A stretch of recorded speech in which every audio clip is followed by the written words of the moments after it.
Hello everyone, আসসালামু আলাইকুম। কি অবস্থা? কেমন আছো সবাই? তোমাদের সাথে চলে আসলাম। নোমান ভাইয়া, আজকে আমাদের হলো স্থির বিদ্যুতের 6 নাম্বার লেকচার। আগের ক্লাসগুলো ফলো করছো? আগের ক্লাস সবার রিভিশন দেওয়া হয়ে গেছে? তোমাদের কিন্তু রিভিশন দিতে বলছিলাম। ওয়ালাইকুম আসসালাম, ওয়ালাইকুম আসসালাম, ওয়ালাইকুম আসসালাম। আলহামদুলিল্লাহ ভাই, ভালো আছি, ভালো আছি। আচ্ছা, আলহামদুলিল্লাহ ভালো আছি। হ্যাঁ, ফিজিক্স তো আসলে সোজাই, ফিজিক্স ইজ ইজি। তোমার নাম বলতে হবে? কে বলতেছে আমার নামটা? বলেন। নাম তো চলে গেল। তাহমিদা জেরিন, আচ্ছা, হ্যাঁ তোমার নাম বললাম। খুশি এখন? তারপর নিশিতা তাবাসসুম নীতি, তন্ময়শীল। আচ্ছা আচ্ছা, হইছে। নাম বলে কি হবে? এমন কাজ করে দেখাও যাতে তোমার নাম আমরা মনে রাখতে পারি। তো পরীক্ষায় ভালো রেজাল্ট করবা, ভালো রেজাল্ট করে হচ্ছে আমাদেরকে একটু কি বলবো, উপহার টুপহার দিবা। যে তোমাদের হচ্ছে যে সাইফ ভাইকে নাকি অনেকে উপহার টুপহার দিচ্ছে, তো আমরা কি দোষ করলাম? তা আমাদেরকে একটু উপহার টুপহার দাও কিছু। আমি এত সুন্দর করে তোমাদের পড়াই, আর তোমাকে কেউ উপহার দেয় না। Very sad. দুঃখে বুকটা ফেটে যাচ্ছে। হুম। শীত শীত ভাব, হ্যাঁ অনেক শীত করতেছে। যে ঢাকায় শীত পড়তেছে, পাশাপাশি অবরোধ আছে। তো অবরোধের মধ্যে আসলে ক্লাস নেওয়াটা খুবই একটা ডিফিকাল্ট কাজ। তো তোমাদের রুটিনটা একটু মনে হয় আগানো হয়েছে, চেষ্টা করা হচ্ছে রাত 8টার মধ্যেই খুব সম্ভবত ক্লাসগুলো শেষ করে দেওয়ার জন্য। রুটিনে একটু উল্টাপাল্টা হইলেও ভাইয়ারা একটু কষ্ট করে কনসিডার করো, কারণ দেখো তো দেশের অবস্থা আসলে অত ভালো না। তা আপনি আমি আজকে যে এখানে আসলাম, আমাদের এই যে শিখর অফিসে আসলাম। তা আমার বাসা থেকে আসার সময় আমি আসলে কোনো বাসই পাই নাই, কারণ বাস সব আসলে বন্ধ। তো আমাকে বাইকে করে আসতে হয়েছে। নর্মালি আমি বাইকে আসা যাওয়া করি, বাট দেখলাম আসলে আজকে বাসের পরিস্থিতি খুবই খারাপ। তো এই যে আমি যখন বাসায় যাব তখন আমাকে আবার ওই বাইকেই যেতে হবে। তো বাসটা একেবারেই মানে রাস্তা খুবই শুনশান, এবং এটা খুবই রিস্কি একটা ব্যাপার। তো বুঝতে পারতেছো, একটু কনসিডার করতে হবে। তো আমাদের জন্য একটু আহ কনসিডারেশন রাখলে সবাই খুবই খুশি হবে। এবং আমাদের পাওয়া হচ্ছে এটাই, যখন তোমরা ভালো রেজাল্ট করবা, ভালো রেজাল্ট করে বলবা গ্রুপে যে ভাইয়া দেখেন আমি এটা করছি ওইটা করছি, তখন হচ্ছে সবচেয়ে বেশি ভালো লাগে এবং আমাদের কষ্টটা সার্থক হয়। হ্যাঁ, আমরা বিরতি দিব, এই তো এখনই বিরতি দিব। তো তোমাদের আজকে হলো যে ক্যাপাসিটরের যেই টপিক গুলা, অর্থাৎ গোলকের যে বিভব এবং ধারক কতদিন পড়াইছিলাম, তো ওই জিনিসগুলার পাশাপাশি আর কি কি ধরনের ধারক হইতে পারে, এটা তোমাদের বলছিলাম যে আর কি কি ধরনের ধারক হইতে পারে এটা হচ্ছে দেখাবো এক্সট্রা, বইয়ের বাইরে গিয়ে। আর এই রিলেটেড ম্যাথ আর কি। তো বলরেখার কনসেপ্টটা আমরা শুরুর দিকেই পড়ছি। তো আমরা এখন একটা ইয়া করি, ব্রেক দেই। কয়টা বাজে? 37। তা আমরা এবার শুরু করব হচ্ছে 50-এ। ঠিক আছে, আমরা 50-এ শুরু করব। ওকে। আচ্ছা।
ওকে, সাউন্ড ঠিক আছে, ওকে।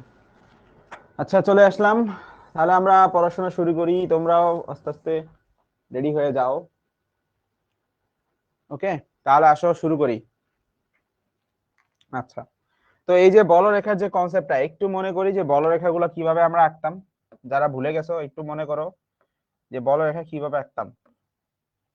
যে আমাদের যে পজিটিভ চার্জ, সেই পজিটিভ চার্জের এখানে বলরেখাগুলো বাইরের দিকে হইতো, তাই না? মনে আছে?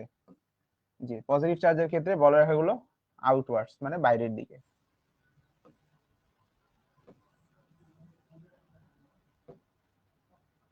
এই যে বাইরের দিকে, বাইরের দিকে, বাইরের দিকে, বাইরের দিকে। আর মাইনাসের জন্য কি ছিল? মাইনাসের জন্য বলরেখাগুলো ছিল ভিতরের দিকে। এগুলো জাস্ট আগের পড়াই, একটু মনে করি। মাইনাসের জন্য বলরেখাগুলো ভিতরের দিকে, ভিতরের দিকে, ভিতরের দিকে, এই যে এরকম। আর প্লাস মাইনাস যখন একসাথে থাকবে তখন কি বাঁকা হয়ে যাবে, এবং কেন বাঁকা হয়ে যায় সেটাও কিন্তু আমরা আগে ব্যাখ্যা করছি। আচ্ছা, তো বলরেখার কনসেপ্ট আশা করি মোটামুটি ক্লিয়ার। এখন আঁকার যে নিয়ম কানুন গুলো ছিল সেগুলোই আশা করি মনে আছে তোমাদের। সেটা হচ্ছে একটা বলরেখা আর একটা বলরেখাকে কি করবে না, ছেদ করবে না, এবং প্লাস থেকে বের হবে, মাইনাসে গিয়ে ঢুকবে। এবং বলরেখার পরিমাণ যত বেশি, সেখানে প্রাবল্য বা বলের মানটাও তত বেশি বোঝায়। মনে আছে?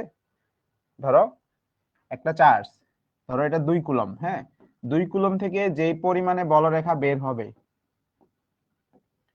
এবং প্রাবল্য পাওয়া যাবে, প্রাবল্যের সূত্র মনে আছে? কে কিউ বাই আর স্কোয়ার, তাই না?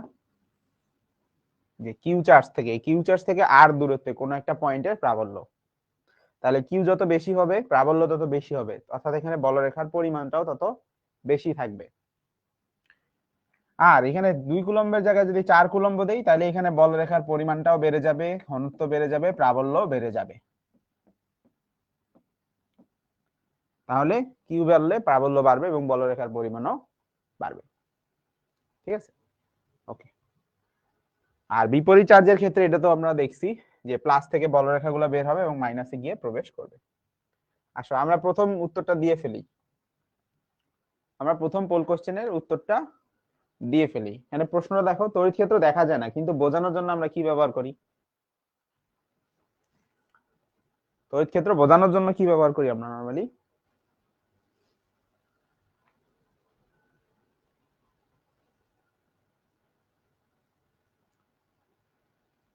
হ্যাঁ, আমি দেখতে পাচ্ছি প্রায় সবাই উত্তর দিয়ে ফেলছো। জোস, এই সবগুলো উত্তর দিয়ে ফেলবা। এটা খুবই সহজ প্রশ্ন ছিল। তো দেখি আমরা উত্তরটা কি। সঠিক উত্তর হচ্ছে তড়িৎ বলরেখা। তো সবার আগে কে কে দিল? না, নাম বলবো না। তো আরাফাত মাহমুদ সাজিন, সে আছে সিলভার প্লেট, মানে সিলভার সেকেন্ড হইছে, ফার্স্ট কেউ হয় নাই, কারণ তার নাম নাই।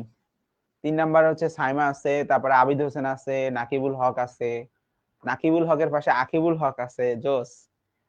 তারপর হচ্ছে আদিব আছে, পরে ফারিয়া জাহান, হীরামণি, বাহ সুন্দর নাম। তারপর হচ্ছে জোবায়ের আছে, তারপরে আফিয়া আক্তার, শিমু আছে। বাহ, দেখো এখানে তড়িৎ বলরেখা, একটু আগে আমি বললাম যে প্রাবল্য বোঝানোর জন্য আমরা এখানে বলরেখা গুলো ইউজ করে থাকি। বলরেখা যত বেশি তত হচ্ছে এখানে প্রাবল্য বেশি। ওকে, আচ্ছা, ঠিক আছে। এবার পরের প্রশ্নের উত্তর দাও, বলরেখার সংখ্যার সাথে তড়িৎ তীব্রতার সম্পর্কটা কেমন? মানে তড়িৎ তীব্রতার সাথে বলরেখার সম্পর্কটা কেমন হবে?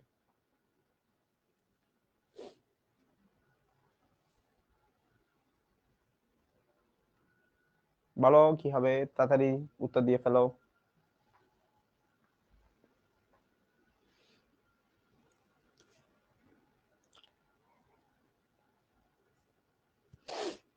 আচ্ছা, আমরা দেখে ফেলি। আমাদের এখানে সঠিক উত্তর হচ্ছে সমানুপাতিক, অর্থাৎ কোন জায়গায় তীব্রতা যদি বেশি হয়, তীব্রতা বেশি হলে বলরেখার সংখ্যাও বেশি হবে। তাহলে এটা হলো সমানুপাতিক। যত বেশি তীব্রতা তত বেশি বলরেখা। ঠিক আছে, আচ্ছা। সবার আগে দিছে কে? নাইমা জান্নাত। তারপরে আছে ফাইজুল মাওলা, তারপরে আছে সামিয়া আক্তার, তারপরে আছে সুমাইয়া মিম, তারপরে সাবরিনা হাসান রিফা, আরো দেখতে পাচ্ছি সাদিয়া জেরিন, মারুফ হোসেন আছে, আবিদ হোসেন আছে, তারপরে তনয় শীল, তারপরে আদনান জামিল। বাহ, সুন্দর। তাহলে সমানুপাতিক হবে, যেটা আমরা এতক্ষণ ধরে বলছিলাম যে তীব্রতা বেশি মানে বলরেখার সংখ্যাও এখানে কি হবে, বেশি হবে। আচ্ছা, এখন কোন বস্তুর তাপ ধারণ ক্ষমতা, তো স্থির তড়িৎ পড়তে পড়তে তাপ ধারণ ক্ষমতাটা কেন আসলো? তো ব্যাপারটা হচ্ছে তুমি কতটুকু তোমার ক্যাপাসিটি আছে বা ধরে রাখার ক্ষমতা আছে, এটা তোমার জানতে হবে। যেমন মনে করো আমাদের হচ্ছে ছোট ব্রেন, যেমন আমি হলাম অত মানে মিডিয়াম ক্যাটাগরি স্টুডেন্ট, তা আমি হচ্ছে যে বেশি পড়াশোনা করতে আমার ভালো লাগে না, তা আমার ব্রেনের ধারণ ক্ষমতা হচ্ছে কম। হ্যাঁ, তারপরে মনে করো আমার পাশে আরেকটা স্টুডেন্ট আছে, তার ব্রেনের ধারণ ক্ষমতা হচ্ছে অনেক বেশি, তার মানে সে বেশি পরিমাণ পড়া মনে রাখতে পারে। তো কে কতটুকু ধারণ করে রাখবে, তার ক্যাপাসিটি বা ধারণ যে ক্ষমতা সেটা কেমন, সেটা আমাদের জানা দরকার। যেমন তাপ ধারণ ক্ষমতা মানে হচ্ছে এটা কতটুকু তাপ ধারণ করে রাখতে পারে, অথবা এভাবে বলতে পারি যে এটার ভিতরে যদি তাপ দেই তাহলে সে 1 কেলভিন তাপমাত্রা বাড়াইলে সে কতটুকু তাপ ধারণ করতে পারবে। যেমন কথার কথা, তাপের বেলায় যদি আসি, তোমাদের তাপের অধ্যায়টা কি পড়ানো হয়েছে? তোমরা কি তাপের অধ্যায় পড়ছো? আচ্ছা, তাহলে তো এটা জানার কথা, তাপ ধারণ ক্ষমতা কি। যে তাপ ধারণ ক্ষমতা হলো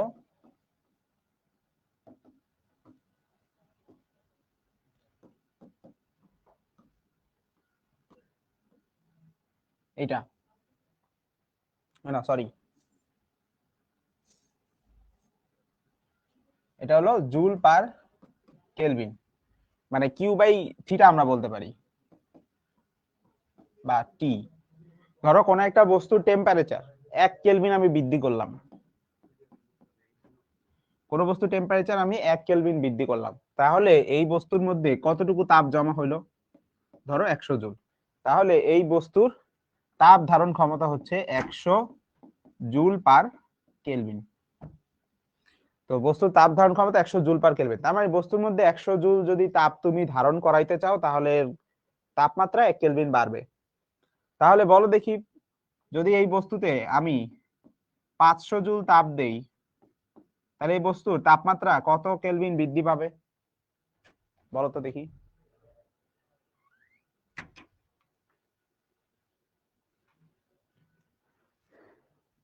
যে বস্তুর তাপ ধারণ ক্ষমতা 100 জুল পার কেলভিন, এই বস্তুতে যদি আমি 500 জুল তাপ দেই তাহলে এর তাপমাত্রা কতটুকু বাড়বে? হ্যাঁ, এর তাপমাত্রা 5 কেলভিন বৃদ্ধি পাবে। এই যে, এটা তো ঐকিক নিয়মে মানে বলা যায় 1 কেলভিন তাপমাত্রা বাড়ানোর জন্য তাপ দেওয়া দরকার 100, তাহলে এই 500 জুল তাপ যদি দেওয়া হয় তাহলে 5 কেলভিন তাপমাত্রা হচ্ছে বাড়বে, ঐকিক নিয়ম। ঠিক তেমনি কোন বস্তুতে চার্জ ধারণ করে রাখার যে সক্ষমতা, এটাকে আমরা বলি ধারকত্ব। তো ঠিক যেমন আমরা গোলকের ধারকত্ব দেখছি, তো গোলকের ধারকত্ব কিভাবে দেখলাম, গতদিন আশা করি তোমাদের মনে থাকবে যে সি সমান সমান ছিল কিউ বাই ভি।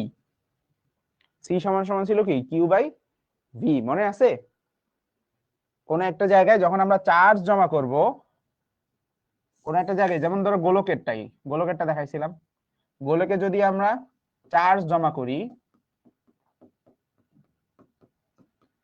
গোলকে যদি কিউ পরিমাণ চার্জ জমা করা হয়,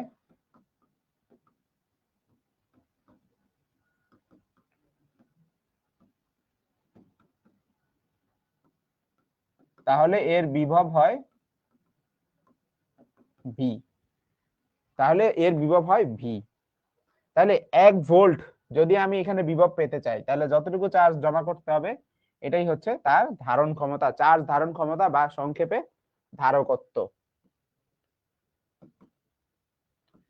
সংক্ষেপে ধারকত্ব। তা আমরা কিন্তু এটার প্রমাণও দেখছিলাম, তোমাদের কিন্তু এটা আমি প্রমাণও করে দিছিলাম, মনে আছে? যে প্রমাণে কি ছিল, ভি গোলকের বিভবের সূত্র কি ছিল, কে কিউ বাই গোলকের ব্যাসার্ধ, তারপরে যে কিউ কিউ কাটা যেত, তাহলে ব্যাসার্ধ ভাগ হলো কে। এই যে গোলকের ব্যাসার্ধকে কুলম্বের ধ্রুবক দিয়ে ভাগ করলে ধারকত্ব পাওয়া যায়। ঠিক আছে, গোলকের ধারকত্ব বা একটা গোলকের চার্জের ক্যাপাসিটি কিরকম বা কি পরিমাণ চার্জ সে ধরে রাখতে পারে তার সক্ষমতা বিচার করার জন্য এই দেখো ব্যাসার্ধকে আমরা যদি কুলম্বের ধ্রুবক দিয়ে ভাগ করি তাহলে তার ধারকত্ব পাওয়া যায়। এই ধারকত্বের একক কি?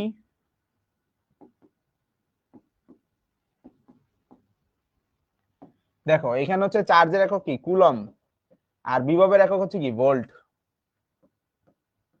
তাহলে ধারকত্বের একক বলতে পারি আমরা কুলম্ব পার ভোল্ট বা ফ্যারাড। এটাকে বিজ্ঞানী ফ্যারাডের নাম অনুসারে আমরা ফ্যারাড এফ দিয়ে লিখতে পারি। ধারকত্বের একক হচ্ছে কুলম্ব পার ভোল্ট, এটাকে আমরা ফ্যারাড দিয়েও লিখতে পারি। ঠিক আছে, আচ্ছা। তো এবার দেখো শুধু ধারক কি গোলাকার হবে, ব্যাপারটা আসলে এরকম না। তো গতদিন তোমাদের বলছিলাম যে আমি এক্সট্রা কিছু জিনিস পড়াবো, সেটা হলো গিয়ে এই যে ধারক শুধুমাত্র আমাদের গোলাকার হয় এমন না। আমরা যে বাসা বাড়িতে যে ফ্যানের ক্যাপাসিটর হিসাবে ব্যবহার করি, তো এগুলো হলো যে দেখতে সিলিন্ড্রিক্যাল শেপ, বাট এইটার শেপটা দেখতে সিলিন্ড্রিক্যাল হইলেও এর ভিতরের ম্যাটেরিয়াল কিন্তু ওইরকম না। তা আসো সেটা দেখতে কেমন আমরা একটু দেখি। তো আমরা একটা ধারক তৈরি করব, এটার নাম হচ্ছে সমান্তরাল পাত ধারক। আমরা কি তৈরি করব? সমান্তরাল পাত ধারক। তার মানে আমরা দুইটা সমান্তরাল পাত নিব। এই যে একটা পাত নিলাম, এটার মধ্যে আমরা পজিটিভ চার্জ দিলাম। এর পাশে আমরা আরেকটা পাত রাখলাম। তো এখানে যেটা হবে, এই পজিটিভ চার্জের আবেশের কারণে এখানে নেগেটিভ চার্জ জমা হবে। তো এখানে যদি কিউ পরিমাণ চার্জ পজিটিভ দেওয়া হয়, তাহলে এটার আবেশে এখানে মাইনাস কিউ পরিমাণ চার্জ জমা হবে। এতে করে দেখা যাবে এই দুইটা প্লেটের দুই পাশে একটা বিভব পার্থক্য পাওয়া গেছে। এই দুইটা প্লেটের দুই পাশে একটা বিভব পার্থক্য পাওয়া গেছে, যেটা হলো ভি। তাহলে বলো তো এখানে ধারকত্ব কি হবে? তাহলে এদের ধারকত্ব কি হবে? সি সমান সমান Q by sorry V by নাকি এই কি লিখলাম জানো, কিউ বাই ভি। ঠিক আছে, ধারকত্ব সমান সি সমান কি কিউ বাই ভি। তাহলে এই যে যতটুকু চার্জ তুমি জমা করলা সেই চার্জকে ভাগ করবা কি দিয়ে? ভি দিয়ে, বিভব পার্থক্য দিয়ে। তাহলে তুমি এখানে এই ধারকত্ব পেয়ে যাবা। এইবার তোমাদের কাছে আমার একটা কোশ্চেন, দেখি এটার উত্তর কে দিতে পারে। ধরো এই যে ধারকটা তৈরি করলা, এটার ধারকত্ব হচ্ছে 100 মাইক্রোফ্যারাড। এই মাইক্রো মানে তো বুঝো, মাইক্রো মানে কিন্তু 10 টু দি পাওয়ার কি -6। মাইক্রো মানে হচ্ছে 10 টু দি পাওয়ার -6। তো ধরো এই দুইটা ধারক, এই যে ধারকটা আমরা তৈরি করলাম, এটার ধারকত্ব হচ্ছে 100 মাইক্রোফ্যারাড। আচ্ছা, যদি আমি এখানে চার্জের পরিমাণ দ্বিগুণ করে দিই, ধরো কথার কথা এখানে আমি 10 কুলম্ব চার্জ দিছিলাম, ভি বিভব পার্থক্য পাইছিলাম। এখন আমি ডাবল চার্জ দিব, বিভব পার্থক্য আমরা 20 করে দিলাম, মানে ডাবল করে দিলাম। এই যে চার্জকে আমরা ডাবল করে দিলাম, তাহলে ধারকত্ব কত হবে দেখি বলো তো। ধারকত্ব কত হবে এবার? চার্জকে আমি ডাবল করে দিছি, তাহলে ধারকত্ব কি হবে? সেম থাকবে নাকি বাড়বে নাকি কমবে? 400 কেন হবে? এখন তো ধারক আছে 100, তো এটা যদি ডাবল করি ধারকত্ব ডাবলই বা হইলো 200ই বা হইতে পারে। বাট এটাই জিজ্ঞেস করছি যে বাড়বে নাকি কমবে নাকি আগের মতোই থাকবে, কি মনে হয় তোমাদের? তা আমি দেখতে পাচ্ছি মিক্সড প্রতিক্রিয়া, 200 বলছে কেউ, কেউ বলছে বাড়বে, কেউ বলছে কমবে। বাট আসলে সেম থাকবে। আমি দুই একজন দেখতে পাইছি যে সেম বলছে। এখানে ধারকত্ব আসলে সেম থাকবে, কারণ দেখো ধারকত্ব এটা হচ্ছে কনস্ট্যান্ট। আমি তোমাদের কি বলছিলাম, কিউ পরিমাণ চার্জ দিলে এখানে ভি বিভব পার্থক্য তৈরি হয়। তুমি যদি এখানে চার্জকে ডাবল করে দাও, এখানে বিভব পার্থক্য ডাবল হয়ে যাবে। ব্যাপারটা বুঝছো?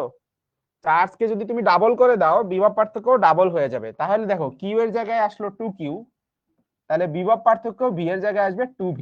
তাহলে এই 2 টু কাটা গিয়ে সেটা আবার কিউ বাই ভি হলো। ঠিক আছে, তাহলে চার্জকে বৃদ্ধি করা হইলে সেই ইফেক্টটা ধারকত্বের উপর পড়ে না, সেই ইফেক্টটা গিয়ে কার উপর পড়ে? ইফেক্টটা পড়ে গিয়ে ভোল্টেজের উপরে। বুঝছো?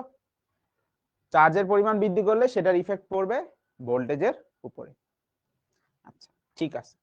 এবার তাহলে আমি যদি এই ধারকত্বের মান পরিবর্তন করতে চাই, তো আমাদের যে কাছে যে ক্যাপাসিটরটা আছে, যে ধারকটা আছে, আমরা চাই এই মানটা বাড়াতে বা কমাতে।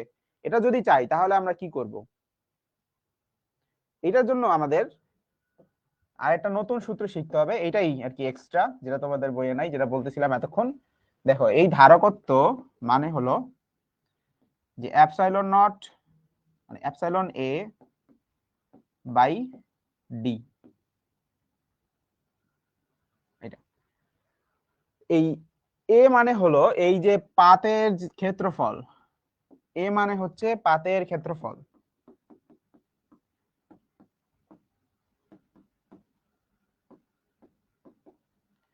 তারপর ডি, ডি মানে হলো গিয়ে এই দুইটা পাতের মধ্যবর্তী দূরত্ব।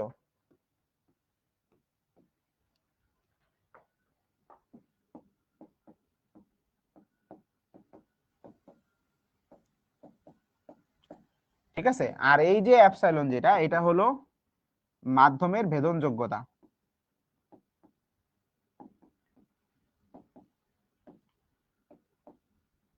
এখন এটা দেখে অনেকে বলতে পারো যে ভাই মাধ্যমের ভেদনযোগ্যতা কি জিনিস, এটা আমরা হয়তো পড়ি নাই।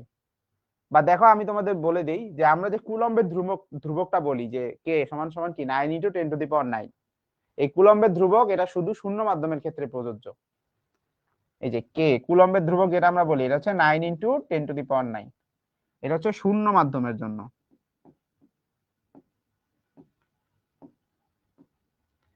তো এটার একক কি ছিল? কুলম্বের ধ্রুবকের একক কি যদি ভুলে যাও, যে বের করে নিবা, যে কুলম্বের ধ্রুবকের একক কি? Newton metre square coulomb inverse 2। আচ্ছা, এইবার এই কুলম্বের ধ্রুবকের সাথে এই মাধ্যমের ভেদনযোগ্যতা আসলে রিলেটেড। তো মাধ্যমের ভেদনযোগ্যতা মানে হলো কত স্মুথলি আমার বলরেখাগুলো ছড়ায় যাচ্ছে। যেমন মনে করো, এটা কম্পেয়ার করতে পারি আমরা হচ্ছে আলোর বেগের সাথে। যেমন শূন্য মাধ্যমে আলো যত স্মুথলি যায়, এই পানির ভিতর দিয়ে তত কিন্তু স্মুথলি যেতে পারে না। তো মাধ্যম ভেদে এদের ছড়ানোর প্রবণতা কিন্তু বিভিন্ন রকম হয়ে থাকে।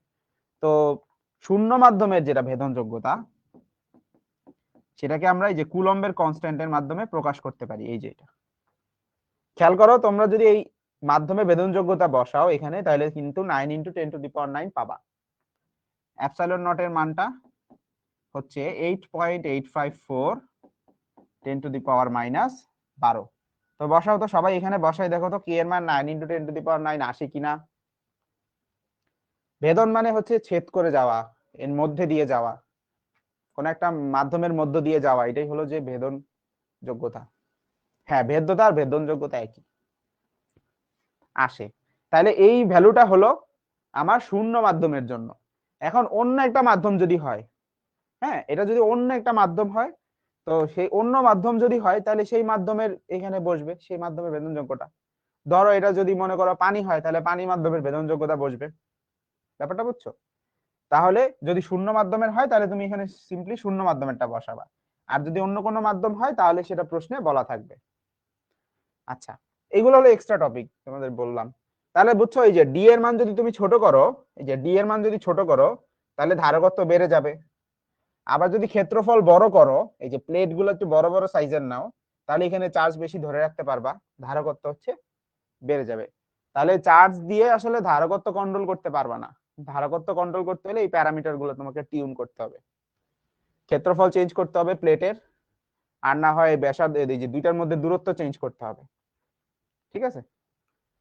আচ্ছা, আর এই যে ধারকের মধ্যে সঞ্চিত শক্তির সূত্র কি বলছিলাম গতদিন, দেখি কার কার মনে আছে?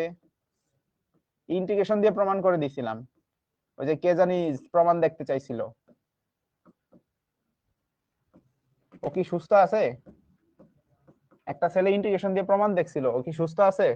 ভাই, 9 এর একটা স্টুডেন্ট ইন্টিগ্রেশন দিয়ে আমার কাছ থেকে ক্যাপাসিটরের সঞ্চিত শক্তির প্রমাণ দেখছে, জানেন? ইন্টিগ্রেশন দিয়ে হ্যাঁ হ্যাঁ ইন্টিগ্রেশন বুঝতে গেছো? আমি তো ওরে বলতেছিলাম যে হ্যাঁ ইন্টিগ্রেশন দিয়ে তোমার প্রমাণ দেখাবো, হ্যাঁ তুমি পরে আত্মহত্যা করতে গেলে আবার দায় হবে শিকড়, নোমান ভাইয়ার দায়। তখন আমি আমি কিন্তু এই দায় নিতে রাজি না, এখন আমার বিয়ে শাদী হয়নি, আপনি তো হয়েছে। তাই বুঝুন কি আমাকে দায় দিবি নাকি? না না, আমি দায় নিতে রাজি না। তো ওর পিঠের উপর তাল ফালাও এবং সেই সাথে ওকে একটা চুমু দাও, ঠিক আছে? কারণ এই জিনিসগুলোই আমরা চাই যে তোমরা আসলে আগ্রহী হও। এটাই, এই যে ও যে একটা আগ্রহ দেখাইছে, এজন্য ওকে আমাদের সবার পক্ষ থেকে ভালোবাসা, অবশ্যই ঠিক অবশ্যই। আছে? তো এই আগ্রহটা থাকতে হবে, কিন্তু এটাও বুঝতে হবে যে কিছু জিনিস আছে যে তুমি নাম শুনলা আর শিখে ফেলতে চাইলা, তা কিন্তু হবে না। তুমি কি জানো যে এই ইন্টিগ্রেশন শেখার আগে তোমাকে ত্রিকোণমিতি বিশাল বিশাল অধ্যায় শেষ করতে হবে? তুমি যদি ত্রিকোণমিতি বিশাল বিশাল অধ্যায় যেগুলো আমার ইন্টারে পড়াবো এইচএসসি তে, সেটা যদি তুমি শেষ না করো, তখন তুমি ইন্টিগ্রেশনে আগামাথা কিছুই বুঝবা না, তাই না? তো হ্যাঁ হ্যাঁ এই জন্যই জিনিসগুলো আমাদের এইচএসসি তে দেওয়া। সো এই স্টেপ বাই স্টেপ যে শিক্ষা পদ্ধতি, এটা ফলো করলে কিন্তু তুমি তখন ক্লিয়ারলি ব্যাপারগুলো বুঝতে পারবা। হ্যাঁ, এই জন্যই আমি ক্লাসের মাঝখানে দেখাই নাই, ও খুবই ইন্টারেস্টেড ছিল, তাহলে বললাম তুমি ধৈর্য ধরো, আমি ক্লাসটা শেষ করি। এক্সট্রা টাইম নিয়ে হচ্ছে যে বলছি যে যার যার ভয় লাগতেছে চলে যাও, আর যার যার ক্যালকুলাস জানা আছে তারা থাকো, এটা দিয়ে তারপরে বুঝাই দিছিলাম। ঠিক আছে, জোস জোস, ওকে। সো যারা বুঝতে পারছো ভালো, আর যারা লাগবে বুঝতে না তো, পারো নাই, প্রমাণ তো দরকার এখন নেই, দরকার এখন নেই, দরকার তো নেই। শিখে রাখতে পারো, হ্যাঁ ঠিক হ্যাঁ আছে? ওকে ওকে, ঠিক আছে। ঠিক আছে।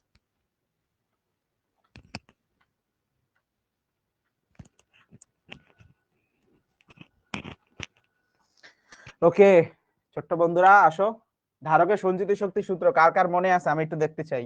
এই যে প্রমাণ, ওই যে একজন বলতেছিলাম আর কি ভাইয়ের সাথে, এই যে প্রমাণ দেখাই দিছিলাম না? হ্যাঁ, এই যে half C V, half C V, তারপর তারপরে কি, হাফ সিবি স্কোয়ার, এই তো। তাহলে ধারকের সঞ্চিত শক্তি ইউ দিয়ে আমরা লিখতে পারি, বা ডাব্লিউ দিয়েও লিখতে পারি, সমস্যা নাই। সে হচ্ছে half C V square, C মানে বোঝাচ্ছে ধারকত্ব আর ভি মানে হচ্ছে কি, বিভব। আচ্ছা, ঠিক আছে। তাহলে দেখো, এই যে ধারকের সঞ্চিত শক্তি যে হাফ সি ভি স্কোয়ার, এখানে চাইলে আমরা আরেকটু মডিফাই করতে পারি। দেখো হাফ সি ভি স্কোয়ার, এটাকে অনেকভাবে মডিফাই করা যায়। ধরো সিভি ইন্টু ভি এভাবে লেখা যায় না, সিভি স্কোয়ার কে সিভি ইন্টু ভি, তাহলে এই সিভি এর জায়গায় আমরা লিখে ফেললাম হচ্ছে কিউ, সিভি এর জায়গায় লিখে ফেললাম কিউ। তাহলে দেখো সঞ্চিত শক্তিকে আমরা হাফ কিউ ভি এটাও লিখতে পারি। আবার আরেকটা কাজ করা যায়, দেখো তো আরেকটা কাজ করা যায়, সেটা হচ্ছে আমরা তো দেখলাম ধারকত্ব সমান কি কিউ বাই ভি, এই মানটা যদি এখানেও বসাই দিই, এই যে সি এর জায়গায় যদি কিউ বাই ভি বসাই দিই, দেখো তো আরেকটা ইন্টারেস্টিং জিনিস আছে। ও না, এটাই তো আসতেছে। তাহলে একটা কাজ করি, ভি এর জায়গায় বসাই, এই যে ভি এর জায়গায় তাহলে কি বসাতে পারি, কিউ বাই সি বসাতে পারি। এটা বসাই দেখি তো কি আসে। ভি এর জায়গায় আমরা কিউ বাই সি বসাই, দেখো তো কি আসে। তাহলে এখানে আসতেছে half C Q square C square, এখানে কাটাকাটি করলে উপরে থাকতেছে কিউ স্কোয়ার আর নিচে থাকতেছে টু সি। তাহলে দেখো সঞ্চিত শক্তির অনেকগুলো সূত্র বের হচ্ছে। তাহলে আমার প্রশ্নে যে রকম ডাটা দেওয়া থাকবে সেই ডাটা অনুসারে আমি আসলে অঙ্কটা করব এবং ওই সূত্রটা সিলেক্ট করব, ঠিক আছে? ওকে, আচ্ছা, কারো কোনো প্রশ্ন এই টপিকে? কি প্রশ্ন করতেছে? 5 সেন্টিমিটার ব্যাসার্ধের একটি লোহার বল আর 5 সেন্টিমিটার ব্যাসার্ধের একটি প্লাস্টিকের বল কি একই পরিমাণ চার্জ ধারণ করবে? আচ্ছা, এটা খুবই ভালো প্রশ্ন যে একই পরিমাণ চার্জ ধারণ করবে কিনা। তো তুমি যদি প্র্যাকটিক্যালি চিন্তা করো যে আসলে তারা একই পরিমাণ চার্জ ধারণ করবে না, বাট আমাদের এই সূত্রের জন্য, এই যে এই সূত্র অনুসারে একই পরিমাণ চার্জ ধারণ করবে, কারণ আমরা এখানে যে কুলম্বের ধ্রুবক 9 × 10⁻৯ বসাচ্ছি, ঠিক আছে? আমরা ধরে নিচ্ছি যে চার্জ যে ধারণ করতেছে, এইখানে বাইরের ম্যাটেরিয়ালটা হচ্ছে কিসের তৈরি, বাতাসের, বায়ু। তো এটা যদি প্লাস্টিকের বল হয়, এটার বাইরের ম্যাটেরিয়াল বায়ু আছে, আর যদি আমরা লোহা ধরি তাও এটার বাইরের ম্যাটেরিয়ালটা বায়ুই আছে, ঠিক আছে? তো আপাতত একই পরিমাণ চার্জ ধারণ করবে, বাট তোমরা আরো উপরে ক্লাসে যখন উঠবা তখন দেখবা ওইটা ডিপেন্ড করে হচ্ছে সারফেসের আরো অনেক কিছু প্যারামিটারের উপর, মানে অ্যাকচুয়ালি ডিপেন্ড করে। আপাতত একই। আচ্ছা, ইউ মানে কি? ইউ মানে হচ্ছে যে এনার্জি, সঞ্চিত শক্তি বা বিভবটাকে হচ্ছে ইউ দ্বারা লেখা হয়। বিদ্যুৎ লাইনে কি লিখছে? ধাতব খুঁটির সরাসরি সংযোগ থাকে না কেন? মানে কি বললা তুমি? তুমি মনে হয় এটা বলতে চাইছো যে আমাদের যে বিদ্যুৎ খুঁটি বা টাওয়ার থাকে, এই টাওয়ারে যে কারেন্টের লাইনটা যায় সেটা সরাসরি কানেক্টেড থাকে না কেন? তো সরাসরি কানেক্টেড থাকলে পুরো টাওয়ারই তো হচ্ছে ইয়া হয়ে যাবে, কারেন্ট হয়ে যাবে, তখন টাওয়ার ধরলে তো তুমি নিজেই শক খাবা। এই জন্য সরাসরি কানেক্ট করা থাকে না, এখানে হচ্ছে ইনসুলেটর লাগানো থাকে, অনেক ডিস্ক টাইপ বা পিন টাইপ অনেক রকম ইনসুলেটর আছে। ওটা আমরা চলতরিতের ক্ষেত্রেই যখন পড়বো তখন আবার দেখবো।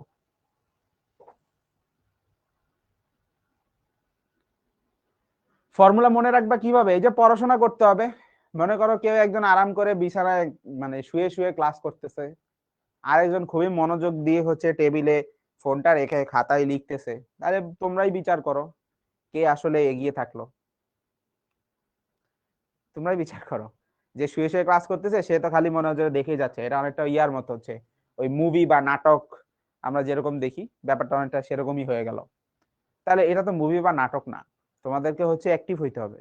ধরো ভাইয়া ক্লাসে যেগুলা পড়াচ্ছি এগুলা হচ্ছে যে তোমার মনে করতে হবে তুমি তোমার প্রাইভেট টিচার যদি বাসায় আসতো তাহলে সে কিভাবে পড়াতো, তুমি ওরকম সিনসিয়ার থাকবা, তোমার ড্রেস আপ, তারপর তোমার মেন্টালিটি, হ্যাঁ, তারপর তোমার হচ্ছে ফোকাস সেভাবেই রাখতে হবে। তুমি যত বেশি সিনসিয়ার হবা তোমার লাভ। একটা জিনিস খেয়াল করো, ভালো তো সবাই করতে পারবে না, তাই না? ভালো তো সবাই করতে পারবে না। ধরো একটা প্রসেস বা একটা সিস্টেমের মধ্যে, এটা খুবই ইম্পর্টেন্ট একটা কথা, শোনো।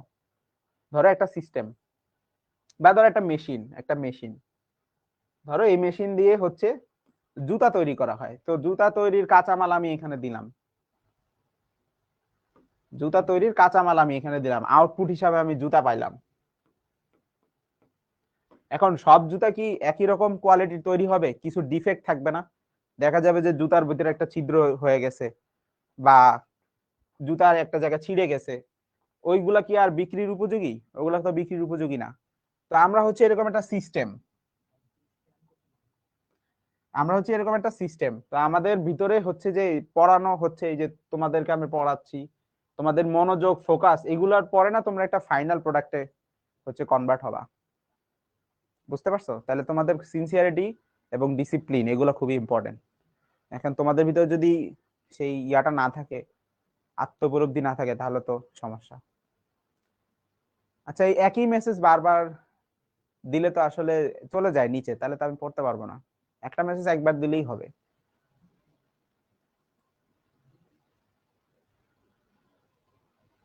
ঠিক আছে, পড়াশোনা রিলেটেড কোনো প্রশ্ন থাকলে করো। আর একাডেমিক টাইপের কোনো কোয়েশ্চেন যে ক্লাস হবে কখন বা কবে, এগুলোর জন্য 16780 আছে, এখানে কল দিবা, তাহলে ওনারা বলে দিবে। আমি হচ্ছে তোমাদের ফিজিক্স পড়াইতে আসছি, ফিজিক্স নিয়ে প্রশ্ন করবা, ঠিক আছে? ওকে। আচ্ছা, তো ধারকের কথাবার্তা তো বললামই, এটার উত্তর দাও সবাই, কি হবে বলো, পোল দেন একটা। গোলাকার পরিবাহী ধারকত্ব কি বলো?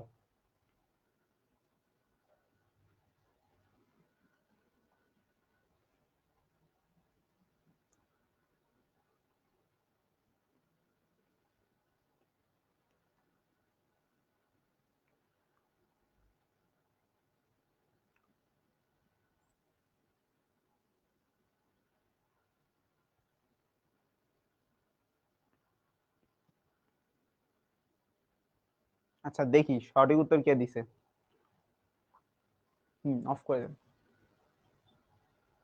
আচ্ছা, সঠিক উত্তর দিছে হচ্ছে তাবাসসুম জান্নাত, আবিদ হোসেন, তারপরে জোবায়ের, ফারিজা, আফিয়া আক্তার, শিমু আছে, ইশতিয়াক জামান আছে, তারপরে মেহজাবিন, তারপরে আছে হাবিবুর রহমান, তারপরে আদিব আছে এবং মাফি আছে। আচ্ছা, তো এটা তো আমরা সূত্র দেখেই আসছি যে সি সমান সমান হচ্ছে ব্যাসার্ধ গোলকের ভাগ হচ্ছে কুলম্বের ধ্রুবক।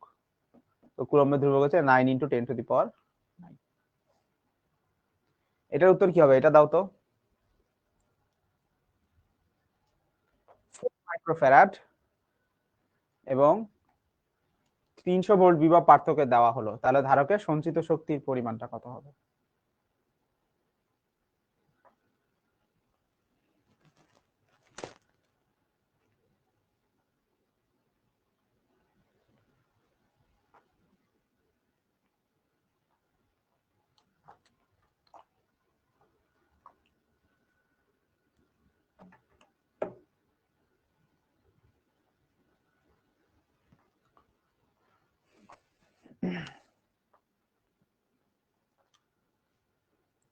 সবাই চলে যায় তাড়াতাড়ি। আচ্ছা, এটা তো 0.2 সেকেন্ডে করার অঙ্ক না, তো যারা যারা 0.2 সেকেন্ডে উত্তর দিচ্ছে আমি তাদের নাম বলবো না, আর তোমরা আন্দাজে মারছো, তোমরা আন্দাজে করছো। এটা এটা সময় লাগবে। দেখো এখানে অঙ্কটা হচ্ছে কিভাবে করব, সঞ্চিত শক্তি সমান সমান হাফ সি ভি স্কয়ার, তাহলে হাফ হচ্ছে এই হাফ, সি ধারকত্ব দেওয়া আছে 4 মাইক্রোফ্যারাড, আর ভি বিভব পার্থক্য দেওয়া আছে 300। তোমরা ক্যালকুলেটরে বসাও, ক্যালকুলেটর চাপতেও তো 2-3 সেকেন্ড লাগবে। হ্যাঁ 0.2 সেকেন্ডে দিয়ে বসে আছে বলা ফাইন, এত দুষ্ট। তাহলে এটা আসবে কত? 0.18 মনে হয়। এই তোমরা কি আন্দাজে দিছো না নাকি করে দিছো? সত্যি কথা বলবা।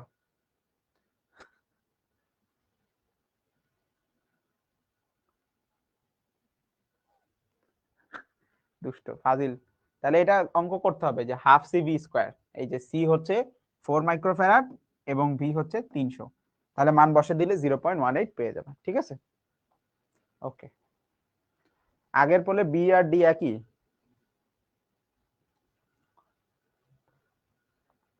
ও আচ্ছা, হ্যাঁ বি আর ডি একই, ঠিক আছে, বাট এখানে মান সহ লেখা আছে তো এটা বেশি অ্যাকুরেট।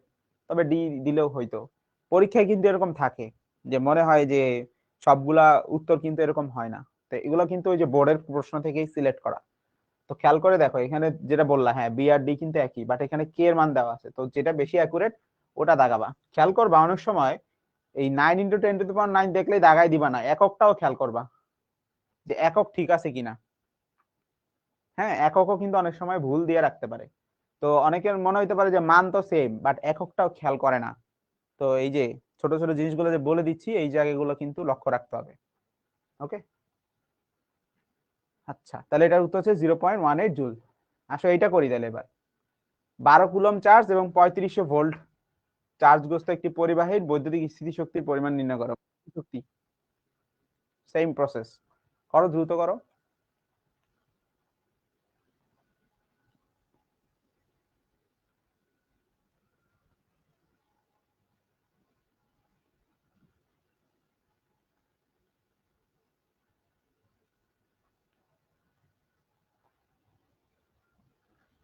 ক্যালকুলেটর নাই না এখানে?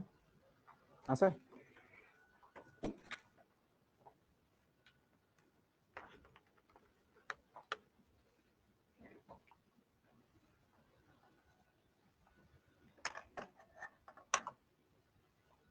এই করছো যে এই অঙ্কগুলো তোমরা কেমনে 0.2 সেকেন্ডে করো, তোমরা আসলে জিনিয়াস, মানে আমি তোমাদের বিট করতে পারবো না আসলে। সত্যি কথা বলতে এই অঙ্ক করতে তো আমার 0.2 সেকেন্ড তো বাদ দাও, আমার তো মিনিমাম এক 1 মিনিটের কাছাকাছি 30 সেকেন্ড হলেও লাগবে ক্যালকুলেটর চাপতে। আচ্ছা ঠিক আছে, দেখি এটা তাও বলি নাম। ফারিজা করছে সবার আগে, কেমনে করছে জানি না। তারপরে নাকিবুল হকও করছে, এই যে ও তো নামেই জিনিয়াস লাগায় রাখছে, জিনিয়াস মাহমুদুল। তারপরে হচ্ছে মেহের আফরোজ, আদনান জামিল, নিলয় বর্মন, অনন্যা, তারপরে সাইদ ভাই, তারপর হচ্ছে আফিফা হাসান, তারপর হচ্ছে মাইশা। দেখো তোমরা যে আন্দাজে দাও, আসো তোমাদের আন্দাজে অঙ্ক দেওয়ার একটা অঙ্ক করাই। এই যে এ বি সি ডি তোমরা যে দাও, হ্যাঁ, তো যখন উত্তর করো তখন তোমার উত্তর হওয়ার সম্ভাবনা কিন্তু 25%, 4 ভাগের 1 ভাগ। উত্তর এটাও হইতে পারে, এটাও হইতে পারে, এটাও হইতে পারে, এটাও হইতে পারে। তো তুমি যখন এ দাগাও তখন ভুল হইতে পারে, বি দাগালেও ভুল হইতে পারে, সি দাগালেও ভুল হইতে পারে, ডি দাগালেও ভুল হইতে পারে, বাট যে কোনো একটা সঠিক হওয়ার সম্ভাবনা হচ্ছে 25%। তোমরা কি সম্ভাবনার অঙ্ক করছো? হ্যাঁ, তো সম্ভাবনার এখানে নিচে কি করতে হয়, মোট ফলাফল, আর উপর হচ্ছে অনুকূল ফলাফল। তাহলে এখানে মোট সম্ভাব্য আছে 4টা অপশন এবং এর মধ্যে সঠিক উত্তর হচ্ছে একটা, তাহলে 25% হচ্ছে পসিবিলিটি যে তুমি আন্দাজে দাগায় ঠিক করতে পারবা। এখন কথা হচ্ছে তুমি এই যদি 100টা উত্তর করো তাহলে তো তুমি পাবা 25, এই জন্যই তো ফেল করবা। তাহলে জীবন কি আন্দাজে চলবে? 100তে 25 পেলে হবে? এমন আছে 100তে বেশিও পাইতে পারো, কম পাইতে পারো, বাট আন্দাজে দাগাইলেও তো হবে না, তো পড়াশোনা করতে হবে। আচ্ছা, এটার উত্তর কিভাবে হবে? এখানে দেখো চার্জের মান দেওয়া আছে 12, ভোল্টেজের মান দেওয়া আছে হচ্ছে 3500। তাহলে সঞ্চিত শক্তির সূত্র কিউ আর ভি দিয়ে কি দেখছিলাম? Half Q V. তো কিউ ভি, তো গুণ দাও, কত আসে? এটা আসতেছে, ঠিক আছে? সূত্র কি ঠিক আছে? এটা আসতেছে 21,000। তো কাছাকাছি কোনটা? এই যে 3,000 আছে কাছাকাছি। না না না, এইটা তো মনে হয় উত্তর মিলল না। এটার উত্তর কত আসতেছে? এটা অপশন গুলো একটু ভুল আছে। এটার উত্তর আসতেছে আমাদের 21,000 জুল। সবার কি 21,000 জুল আসছে নাকি আমার ভুল হয়েছে বলো তো? 21,000 আসছে? ওকে, তাহলে যারা তো এখন সঠিক উত্তর দেয় নাই তারাই আসলে সঠিক উত্তরদাতা। বুঝতে পারছো? যারা আসলে সঠিক উত্তর দেয় নাই তারাই সঠিক উত্তরদাতা। আচ্ছা, তো এই হলো আমাদের মোটামুটি কোশ্চেন। তো আমরা একটা জাস্ট ম্যাথ করে ছুটি দিচ্ছি। এখানে প্রশ্নটা সবাই একটু দেখো। এখানে বলছে যে 20 কুলম্বের একটা নিরেট গোলক আছে যেটার আয়তন হচ্ছে 64 ঘনমিটার। 20 কুলম্ব হচ্ছে চার্জ এবং গোলকের আয়তন হচ্ছে 64। তো প্রথম প্রশ্ন হচ্ছে গোলকের ধারকত্ব বের করো। ধারকত্ব কি হবে? সূত্র কি? সি সমান সমান আর বাই কে। তাহলে বলো গোলকের ব্যাসার্ধ কিভাবে বের করব? এই যে 4/3 পাই আর কিউব, এটা হচ্ছে গোলকের আয়তন, দেওয়া আছে 64। তাহলে আসো এখান থেকে গোলকের ব্যাসার্ধটা বের করি। গোলকের ব্যাসার্ধ কত আসে? হিসাব করে ফেলো, গোলকের ব্যাসার্ধ কত আসে?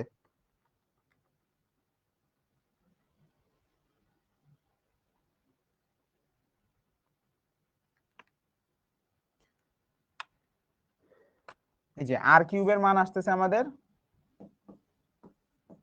15.278। তাহলে আর এর মান কত আসবে? 2.48। এটা আসছে ব্যাসার্ধ 2.48। হ্যাঁ 2.48 আসছে। তাহলে আসো ব্যাসার্ধ বসাই দেই 2.48। তারপরে কে, কে এর মান হচ্ছে 9 × 10⁹। তো বসাও, উত্তর কত আসে দেখো।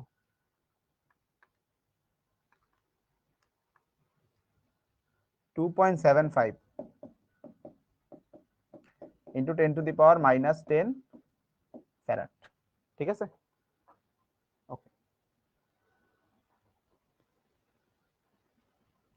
ঠিক আছে। এরপরের প্রশ্নটা দেখো কি বলছে।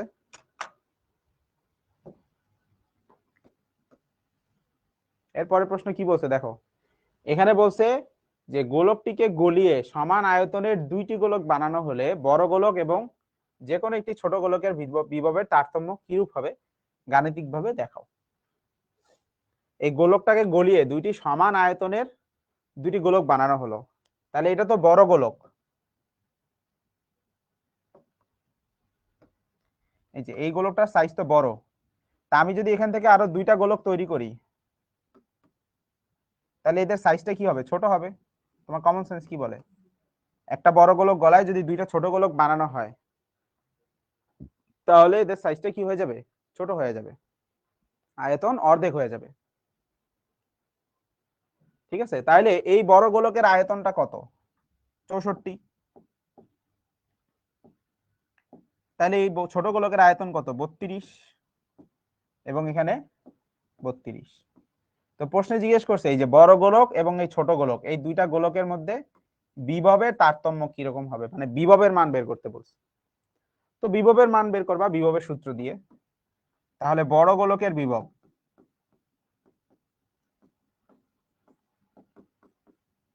বিভবের সূত্র মনে আছে? বিভব সমান সমান কি ছিল? কে কিউ বাই আর। তাহলে কে হচ্ছে 9 × 10⁹ কিউ, চার্জের মান হচ্ছে 20 কুলম, এবং বড় গোলকের ব্যাসার্ধ কত যেন বের করছিলাম? বড় গোলকের ব্যাসার্ধ 2.48। বড় গোলকের ব্যাসার্ধ হচ্ছে 2.48। তাহলে এরা হিসাব করলে বিভব পাওয়া যাবে। আর ছোট গোলকের বিভব,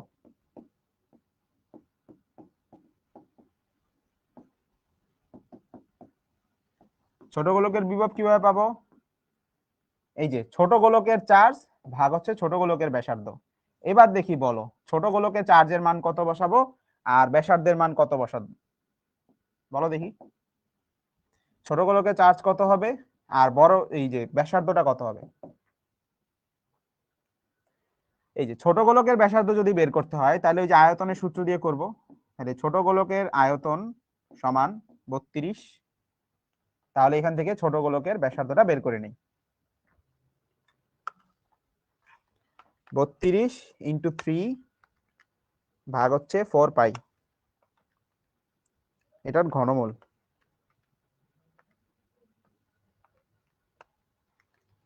তাহলে আসতেছে 1.96 বা 1.97। তাহলে এটা হলো ছোট গোলকের ব্যাসার্ধ। এবং যেহেতু এখানে 20 কুলম চার্জ ছিল, দুইটা যখন আলাদা করে ফেলছি, তাহলে এখানে 10 কুলম চার্জ আসছে, এখানে 10 কুলম চার্জ আসছে, চার্জটাও অর্ধেক হয়ে যাবে। তাহলে এখানে আমরা মান বসাই, চার্জের মান 10 এবং ব্যাসার্ধ হচ্ছে 1.97। ঠিক আছে, তাহলে এটা ক্যালকুলেশন করলে ছোট গোলকের বিভব পেয়ে যাবা। ওকে, আচ্ছা এবার আসো দেখি কারো কোনো প্রশ্ন থাকলে বলো। এই যে প্রশ্ন করার তো একটা টাইম আছে, যেমন এই যে এখন প্রশ্ন করার সুযোগ দিলাম, বাট যখন পড়াই তখন পড়ার ভিতরে মনোযোগ থাকতে হবে। ঠিক আছে, আচ্ছা একটা কোশ্চেন গেল মনে হয়। ভি তো কি বলছে? 4/3 কই পাইছেন? আচ্ছা, এটা তো গোলকের আয়তনের সূত্র, তোমরা এই সূত্র পড়ো নাই? গোলকের আয়তনের সূত্র 4/3 পাই আর কিউ। এটা তোমরা না পড়লে হায়ার ম্যাথে পাবা, সমস্যা নেই, বা জেনারেল ম্যাথেও পাবা। গোলকের আয়তনের সূত্র হচ্ছে 4/3 পাই আর কিউব। এটা গোলকের আয়তনের ফর্মুলা। গোলকের আয়তন 4/3 পাই আর কিউব, এটা গোলকের আয়তনের সূত্রই। আচ্ছা, ভি তো বিভব, তাহলে ভি বলতে কি বুঝিয়েছেন? কোথায়? হ্যাঁ, ভি বলতে তো বিভবই বুঝাইছি, অন্য কিছু তো বুঝাই নাই। আচ্ছা, এই ভি মানে হলো বিভব, আর এই ভি মানে হচ্ছে ভোল্ট, মানে বিভবের এককও ভোল্ট। ঠিক আছে, বিভব এটার ইংলিশ হচ্ছে পটেনশিয়াল, এটাকে লেখাও হয় ভি দিয়ে, এবং এর এককও হচ্ছে ভি, ভোল্ট। এটা একটু মানে অন্যরকম। বিভবের প্রতীকও ভি, এককও হচ্ছে ভি। যেমন বলের একক হচ্ছে নিউটন, বলকে লেখা হয় এফ দিয়ে, এবং এর যে এককটা হচ্ছে কি নিউটন, বাট বিভব ভি দিয়ে লেখা হয়, এর একক হচ্ছে ভি।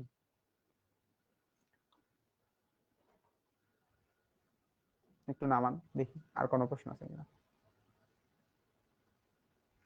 তোমার নেট নাই, নেট না থাকলে কমেন্ট করলা কেমনে? এগুলো আবার কেমন কথা? ক্যালকুলেটরে ঘনমূল কেমনে করব? Nice question. এই যে ক্যালকুলেটরে ঘনমূল হচ্ছে একটা পাওয়ার দিবা 1/3, ধরো এক্স কিউব ইকুয়াল টু আসছে হলো 2, তাহলে এক্স কিউব এর পাওয়ার হচ্ছে 1/3, তাহলে 2⁻1/3, তাহলে এই 3 3 বাদ, তাহলে এক্স ইকুয়াল টু হচ্ছে 2⁻1/3, মানে পাওয়ারে গিয়ে 1/3 দিবা। ছোট গোলকের সময় বড় হাতের কিউ এবং বড় হাতের আর ছোট করে কেন লিখলেন বুঝান। একটা দিয়ে লিখলেই তো হয়, তুমি ছোট গোলকের চার্জ বসাবা আর ছোট গোলকের ব্যাসার্ধ বসাবা। এই যে গোলকের বিভব মানে কি, ওই গোলকের মধ্যে কতটুকু চার্জ আছে আর ওই গোলকের ব্যাসার্ধ কত। তাহলে তুমি ছোট গোলকের ব্যাসার্ধ তুমি মনে করো এখানে লিখতে পারো ছোট গোলকের ব্যাসার্ধ, বাংলাতেও লিখতে পারো, কোনো সমস্যা নাই। প্রতীকে কিছু যায় আসে না, কি মান বসাচ্ছ সেটা ইম্পর্টেন্ট। হ্যাঁ, ওকে। তারতম্য কত বিয়োগ দিয়ে দিবা।